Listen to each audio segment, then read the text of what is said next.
students. My name is Abby Priest, and for my Be the Change project and presentation, I decided to focus on the 3 guiding questions that I used throughout my research. So the first couple of questions started out with, what is my topic and why did I choose it? Why did I want to do it? My second question was, how would I achieve this goal? And my third question was, how could this goal help somebody else in their life? So the topic that I chose was digital art and learning it. And so to answer the first question, why did I choose this topic? I chose it because I've always been passionate about art because it's always been a way to help me relax and find hope when there's things in my life that are just really hard and that I'm struggling with. It gives me something to relax and something that just helps me in my life. So I've always wanted to pursue a career in the arts, and I decided that digital art would be the best way to do that, as like in the 21st century, many jobs today are going more digital and focusing more on modernizing and technology. And so I needed at least like the basic knowledge of it, and I decided that with this project it would be the best way to start. So how did I try and achieve this goal? That's the second question. Well, first I started by researching it and looking into like more of the scientific side of art. And so I found 2 quotes. One was by a psychiatric professor at Harvard, and he said, "Spontaneous drawings may also relieve psychological distress, making it easier to attend to things. We like to make sense of our lives by making up coherent stories, but sometimes there are gaps that cannot be filled, no matter how hard we try." And then the second quote that I found was from the U.S. National Institute of Health, and it says, "Engagement with creative activities has the potential to contribute toward reducing stress and depression and can serve as a vehicle for alleviating the burden of chronic diseases." And I just thought this was really cool, just to because I think a lot of people, when you think about art, you just think about drawing and all these just more of like a side, like a hobby and things that aren't important. But I think it's important to realize that with these things, it helps you build your scientific side. It helps you build the things that you want to learn about and build your mental health up.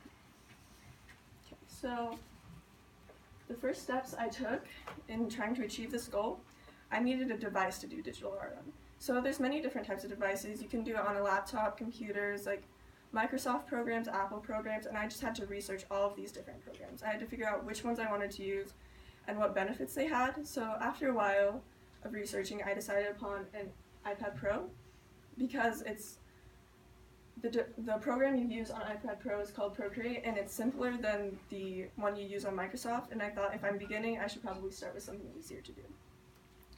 So initially I had to buy this iPad, and so I saved up about $300, and then with the financial help of my parents, I was able to buy the iPad Pro and Apple Pen, and then I downloaded the Procreate app. So these were the first steps I took.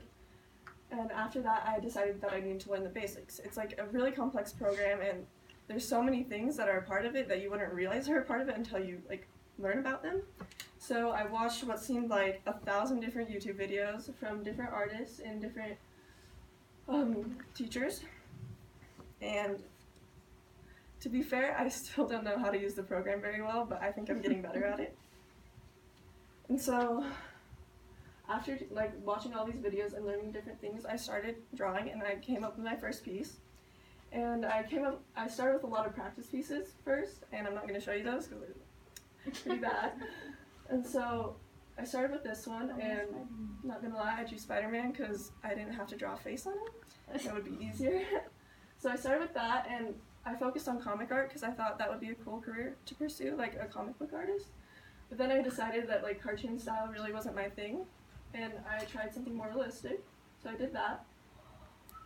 And after that, I decided that as much as I liked drawing these characters and stuff, I wanted to go with more realistic portrait people and focus more on those kind of details because they interested me more.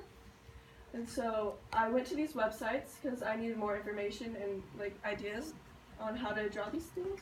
So ArtRage is a website. It has tutorials on basics and all the things you would start out with.